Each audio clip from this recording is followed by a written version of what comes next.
Guys, ഇന്നൊരു day in my ലൈഫാണ്. അപ്പോൾ രാവിലെ തന്നെ എണീറ്റു ടെറസിൻ്റെ മുകളിൽ പോയി സൺറൈസൊക്കെ കണ്ട് അത് കഴിഞ്ഞ് പിന്നെ പെട്ടെന്നൊരു ഓട്ടമായിരുന്നു. കാരണം സമയമില്ലായിരുന്നു. സ്കിൻ കെയർ ഒക്കെ ചെയ്ത് പെട്ടെന്ന് ബസ്സിനായിട്ടുള്ള ഓട്ടമായിരുന്നു. അങ്ങനെ ബസ്സൊക്കെ കിട്ടി. ബസ്സിൽ നിന്ന് അധികം ക്ലിപ്സൊന്നും എടുക്കാൻ പറ്റിയില്ല കേട്ടോ.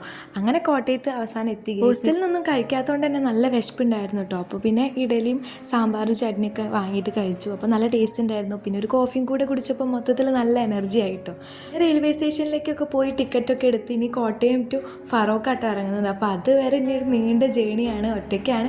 പക്ഷെ എന്നാലും വീട്ടിലേക്ക് പോകണതിൻ്റെ നല്ല എക്സൈറ്റ്മെൻറ്റിലാണ് കേട്ടോ. ട്രെയിൻ ലേറ്റ് ആയിരുന്നു. അപ്പോൾ അതുവരെ ട്രെയിൻ വെയിറ്റ് ചെയ്തിട്ട് ഇങ്ങനെ ഇരുന്നു. അവസാനം ട്രെയിൻ വന്നു ഗായ്സ്. അങ്ങനെ ട്രെയിനിൽ കയറി സീറ്റൊക്കെ കിട്ടി. പക്ഷേ വിൻഡോ സീറ്റ് കിട്ടിയിട്ടില്ലായിരുന്നു കേട്ടോ ഗായ്സ്. കാരണം എല്ലാവരെ പോലെ തന്നെ വിൻഡോ സീറ്റ് കിട്ടണമെന്നാണ് എനിക്ക് ആഗ്രഹം. എന്താ അറിയില്ല, ഒരു രസമാണ് അവിടെ ഇരിക്കുമ്പോൾ.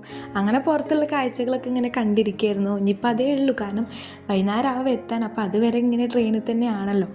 അപ്പോൾ അതിൻ്റെ ഇടയിൽ ഞാൻ ലേസൊക്കെ എടുത്ത് കഴിക്കുന്നുണ്ട്. ഇങ്ങനെ പുറത്തുള്ള കാഴ്ചകളൊക്കെ കണ്ട് കുറേ സോങ്ങൊക്കെ കേട്ട് ഇങ്ങനെ ടൈം സ്പെൻഡാക്കി. പിന്നെ ചാനൽ ആദ്യമായിട്ട് ആരെങ്കിലും കാണുന്നുണ്ടെങ്കിൽ സബ്സ്ക്രൈബ് ചെയ്യാൻ മറക്കല്ലേ. ഇനിയും ഇതുപോലത്തെ നല്ല വ്ളോഗ്സൊക്കെ ആയിട്ട് വരാം കേട്ടോ. പിന്നെ ആപ്പിൾ കട്ട് ചെയ്തിട്ട് ഞാൻ കൊണ്ടുവന്നിട്ടുണ്ടായിരുന്നു. അതും കഴിച്ച്, കാരണം ഉച്ചയ്ക്ക് ഫുഡൊന്നും കഴിക്കുന്നില്ലല്ലോ. അങ്ങനെ കുറേ നേരം ഇരുന്ന് അവസാനം ഫറോക്ക് എത്തി ഗായ്സ്. അപ്പോൾ എത്തിയപ്പോൾ ഒരു സമാധാനമായി. പിന്നെ എൻ്റെ അനിയത്തിയും കസിനും അവിടെ ഉണ്ടായിരുന്നു. അപ്പോൾ ഞങ്ങളൊന്ന് ട്രെൻഡ്സിൽ കയറി കേട്ടോ. അങ്ങനെ ട്രെൻഡ്സിൽ കയറി കുറച്ച് ഡ്രസ്സൊക്കെ നോക്കി.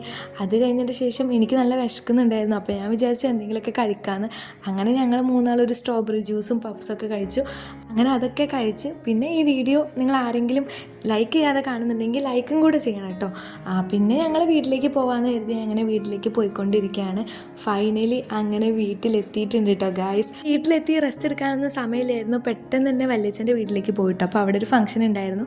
അപ്പോൾ അവിടുത്തെ കുറച്ച് ക്ലിപ്സൊക്കെ ഞാൻ ഇതിൽ ആഡ് ആക്കിയിട്ടുണ്ട്. കൂടുതൽ ക്ലിപ്സൊന്നും എടുക്കാൻ പറ്റിയിട്ടില്ലായിരുന്നു കേട്ടോ. അപ്പോൾ എന്തായാലും ഈ വ്ളോഗ് നിങ്ങൾക്ക് ഇഷ്ടപ്പെട്ടു എന്ന് കരുതുന്നു. അപ്പോൾ ഇഷ്ടപ്പെട്ടാൽ സബ്സ്ക്രൈബ് ആക്കാനും ലൈക്ക് ആക്കാനൊന്നും മറക്കണ്ട.